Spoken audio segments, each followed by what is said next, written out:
They kicked me out as a kid and forgot about me.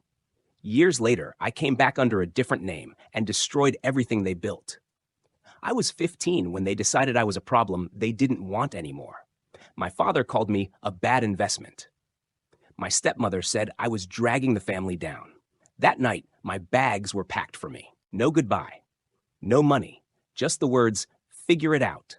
I lived in shelters. I skipped meals. I learned early that dignity disappears fast when you're desperate. Teachers stopped asking where I was. Friends stopped answering messages. What never left me was the memory of their laughter when the door closed. So I stopped trying to survive. I started planning. I worked under the table. Learned finance, learned contracts, learned how the system actually works. I watched people ruin themselves with greed and ego, and I took notes.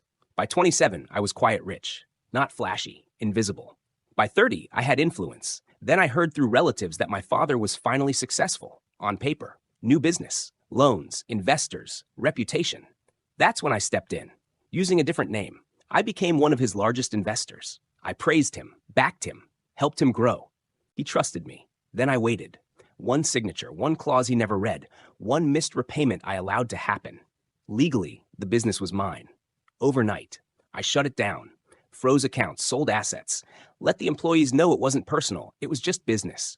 My father lost everything: house, credit, status. Weeks later, he came to me, not knowing who I was, begging for advice, asking how someone could be so cruel. I told him the truth. I watched his face break when he realized who I was.